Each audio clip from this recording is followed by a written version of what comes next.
Muna each will.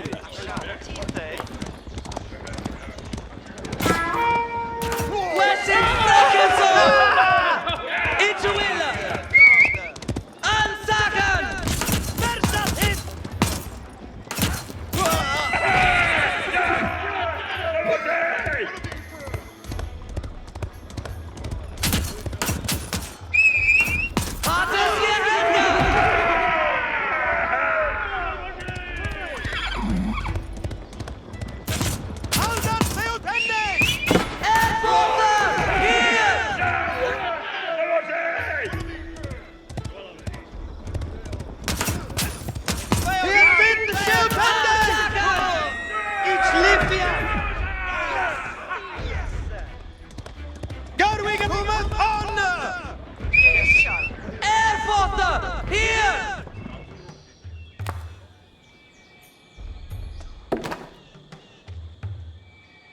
Yerwath Garwigan. Yes.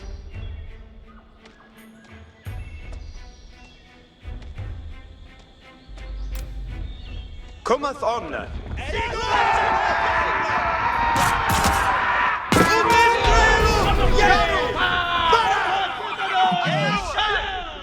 Advancing aggressively, the militia eliminated the enemy sentry. The invaders had a small cavalry camp guarding the road, but the militia was ready to attack.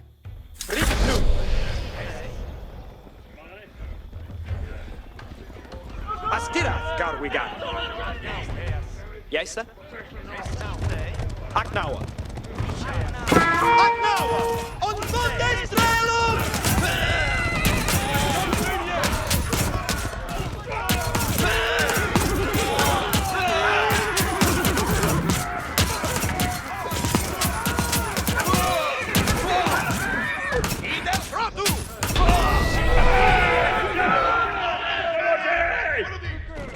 Spears were highly effective against cavalry, allowing the militia to win the day.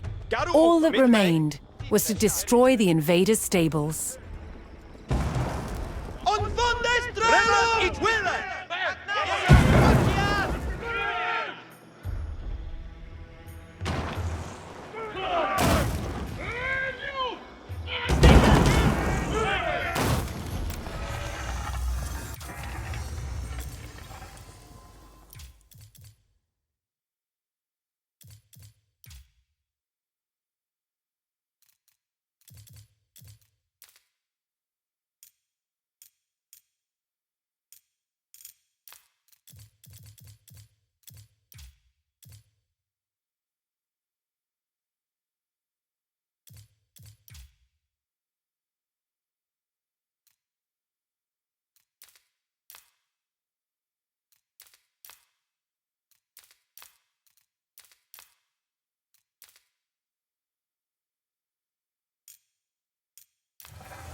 The invaders' cavalry post was destroyed, but other enemy positions awaited further up the road.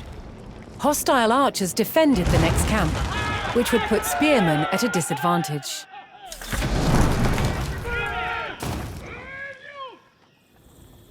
The township needed cavalry of its own to deal with this, and so would need to build stables. To deploy that cavalry quickly, the town needed to build their stables near the front lines.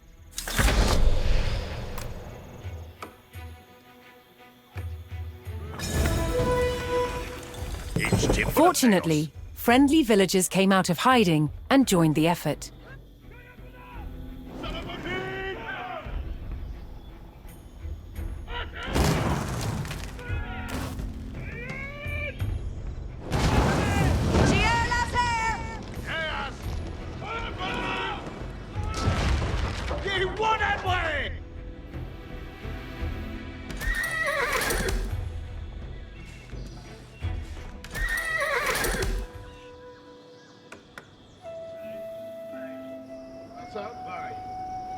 Commende.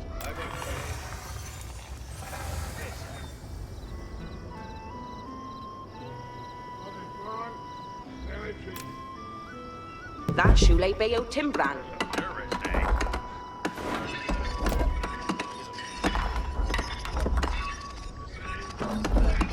Each timbra theos.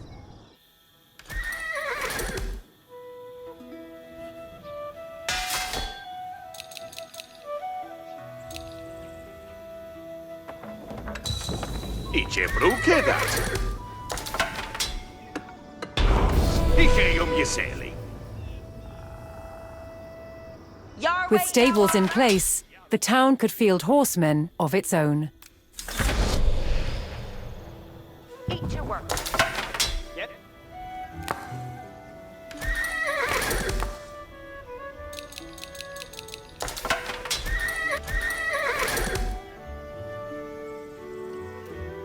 And your work, eh? Betende wudu.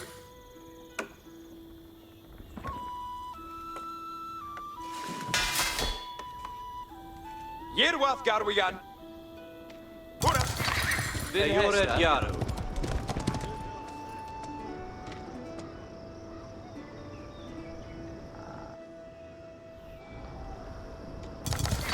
Beod me, Yaru.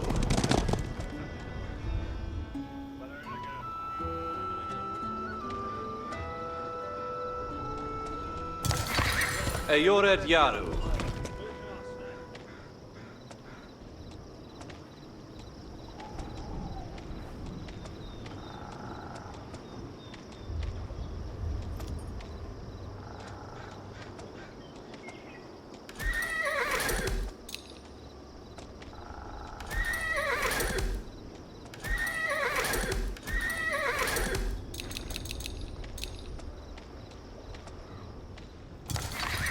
Then Hester.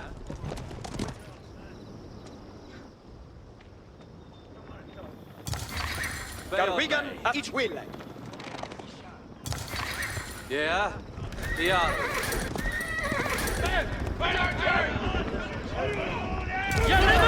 Then Hester. Yored Yaru.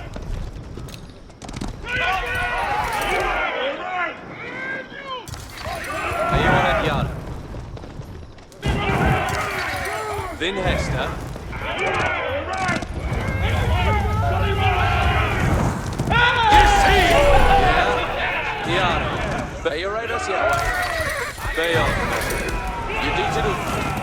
The town now had a rapid light cavalry, skilled at harassing slower targets, such as archers.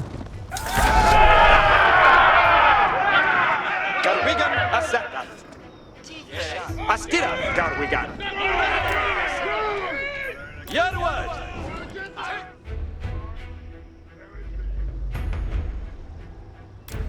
Yasadle Atofa Remeth Garu. Pura. Unter Troaku.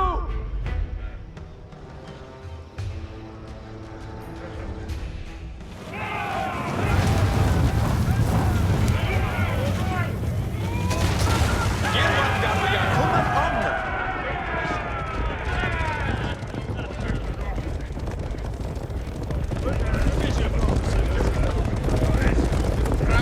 Garu up.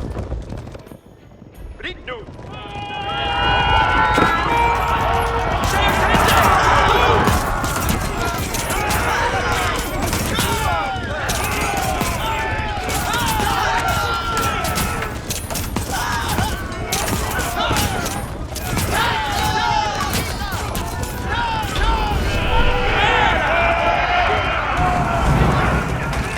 The cavalry eliminated the enemy archers and moved on to destroying the archery range itself.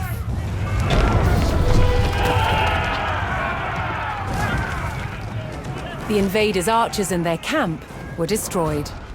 A final enemy emplacement remained, one fortified with palisades and defended by spearmen.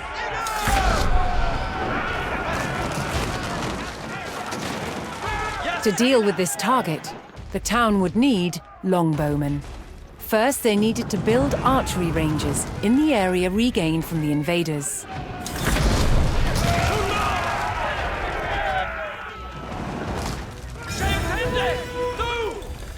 Once more, friendly villagers arrived to help. Your way on your sorry ending. That's sola bale Timbran! Each Timbra Theos!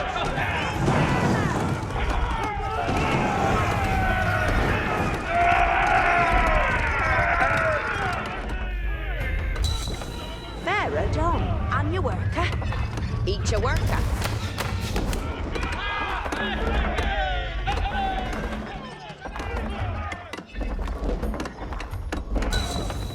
Fairer your worker. Yarwa Yeowala. With several archery ranges in place, the town could add longbowmen to its forces. Ishul Gadrian.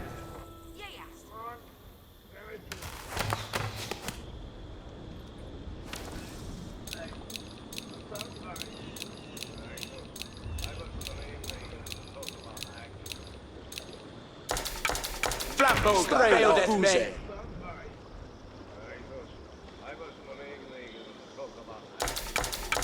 Beodet Boren, Yaru. Garu Uppa, each willa.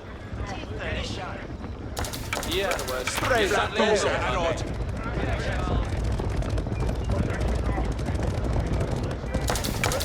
Flamboga, Boren, Yaru.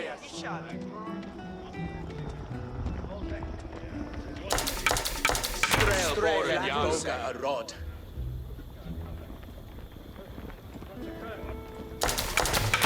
Strela, Boren, Yaru.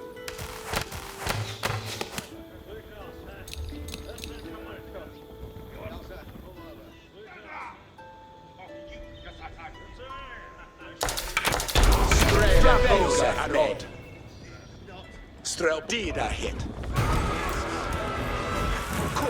A strong force of archers could eliminate enemy spearmen at a distance, so long as they took the proper position.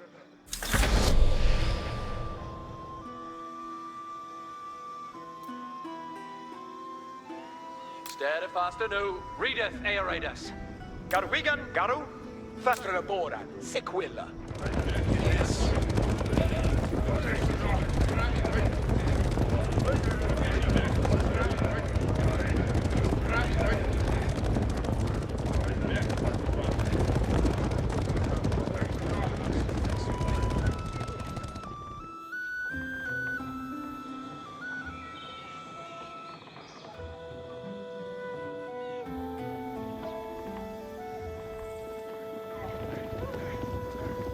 Abuga, Strel, Paragongat on way.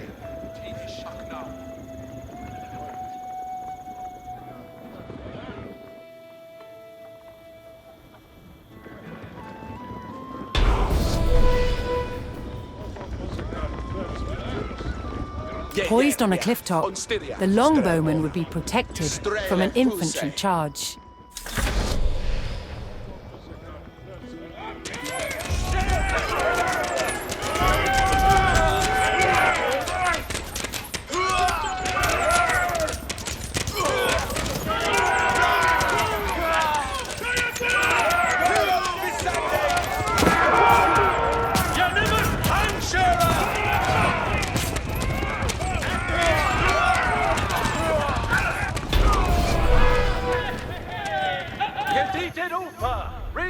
The last of the invaders fell to the resurgent homegrown population. Now that their lands were free of enemies, the town could take the next step in its growth and become a powerful medieval city.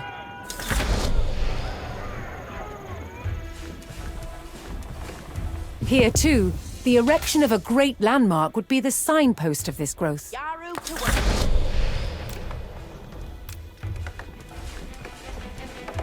Each Timbra Theos. Hera Upper.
where a few lowly refugees had founded a small village, now rose a mighty city. From there would grow an empire.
Some events leave a deep mark on history, but none on the land. This is the site of the Battle of Hastings. After almost 1,000 years, no traces of the bloody conflict can be seen. But here, the fate of England turned. It's where a king was killed, and his victor claimed the throne.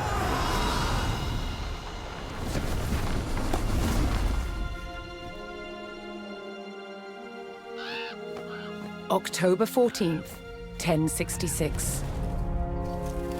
We know what happened here on this day, thanks to this. The Bayeux Tapestry. A carefully preserved, illustrated record of events. It shows the main players. Harold, the newly crowned Anglo-Saxon King of England, and his challenger, William, Duke of Normandy. William claimed the previous king had promised him the crown. So, he assembled an army and prepared to sail to England to fight King Harold for the throne.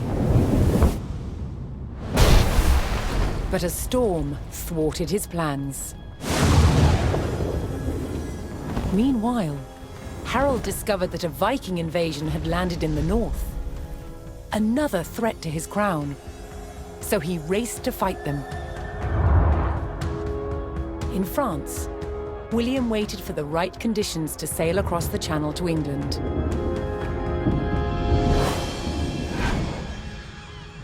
The weather cleared.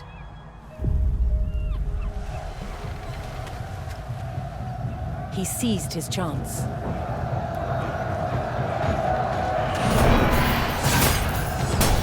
"250 miles north, Harold had defeated the Vikings.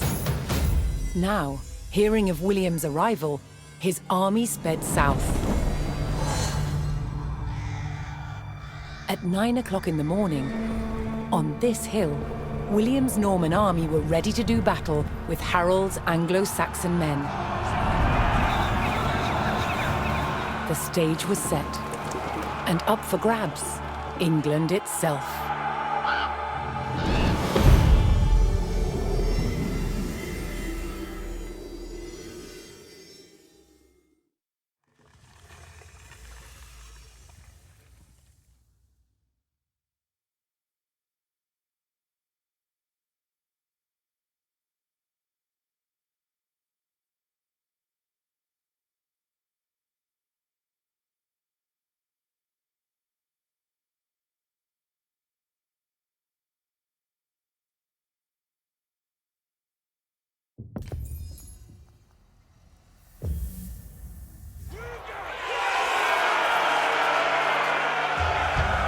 On October 14th, 1066, William of Normandy stood ready for battle at the base of a hill. The high ground belonged to King Harold of England and his Anglo-Saxon army. Here, on this hilltop, the fate of England would be decided.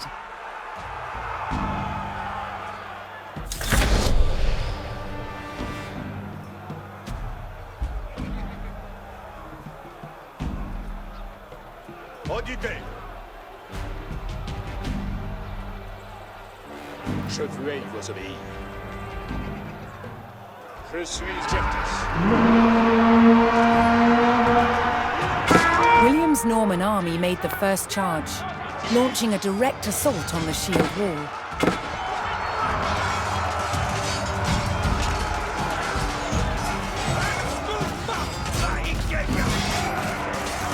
Though William's army fought fiercely against the shield wall, it would not yield. As one man fell, another took his place. Overlapping shields in tight formation made for a near impenetrable barrier. Realizing his army could not break the shield wall, William called for a retreat.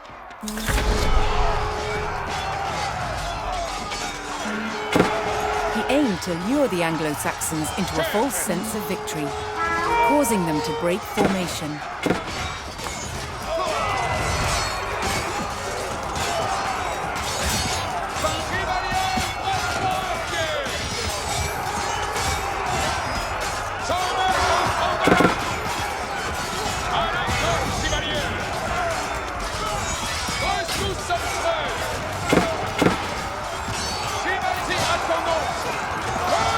William's feigned retreat was working. The Anglo-Saxon army broke their shield wall formation, leaving gaps for William to make a move.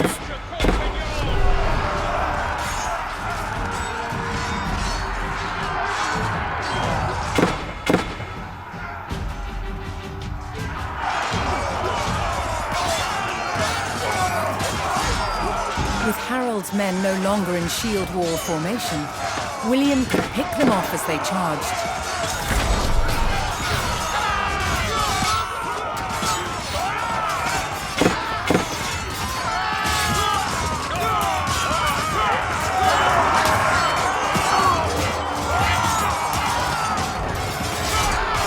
More Norman men-at-arms reinforced William's army.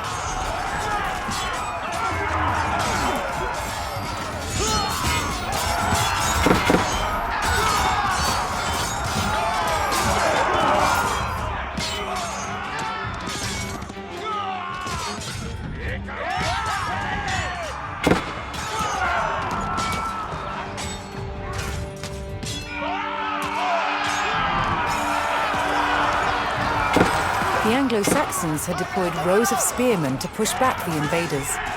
But William had an answer. His sharp-eyed archers.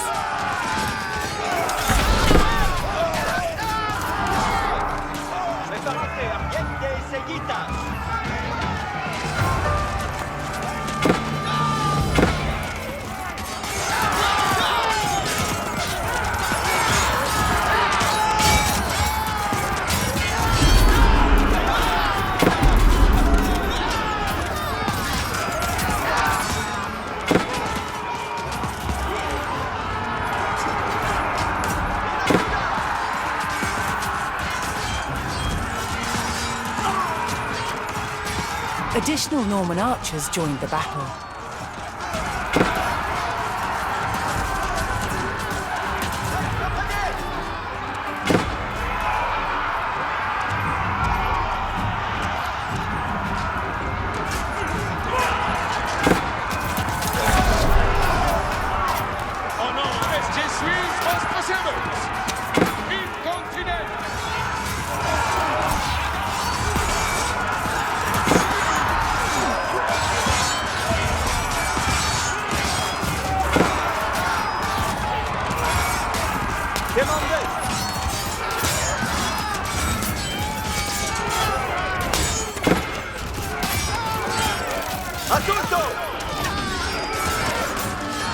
Anglo-Saxon archers joined the fray, and the Normans' deadly cavalry ready to charge.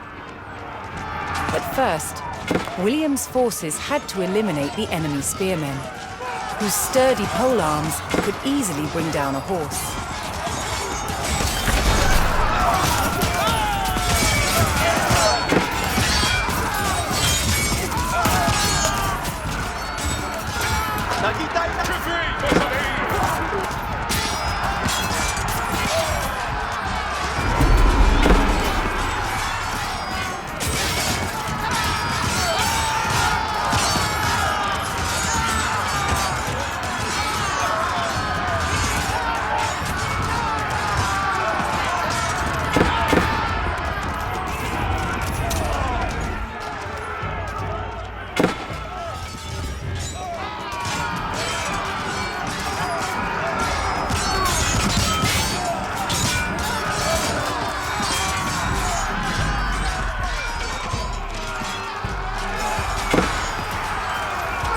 With the threat of spearmen cleared from the field, William's cavalry was free to charge at the Anglo-Saxon archers.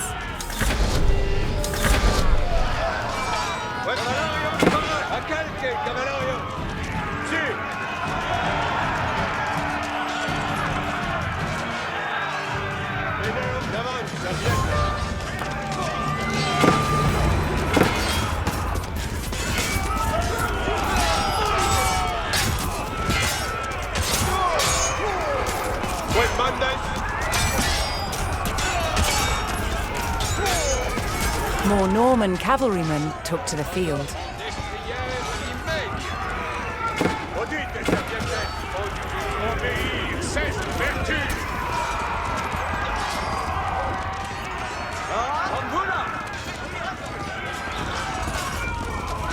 The Anglo-Saxon army was in disarray.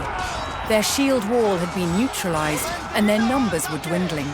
Now the only thing standing between William and victory was King Harold himself.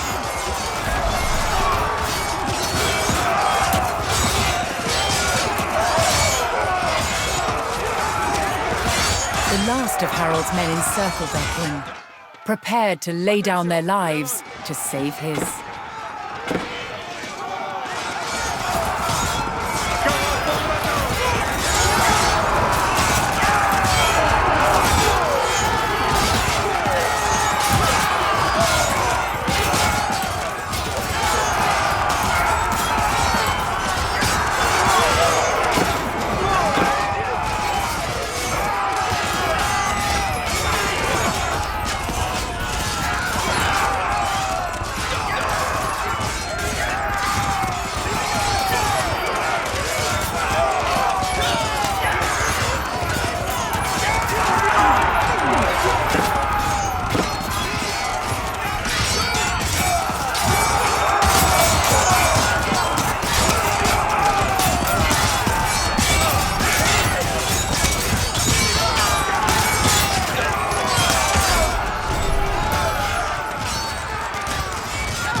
The Anglo-Saxon King Harold had fallen.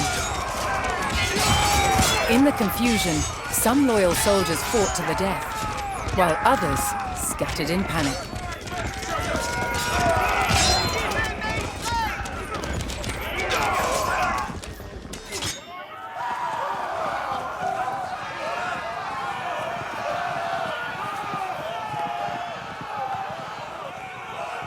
Leaderless and defeated, the last of the Anglo-Saxon army fled for their lives.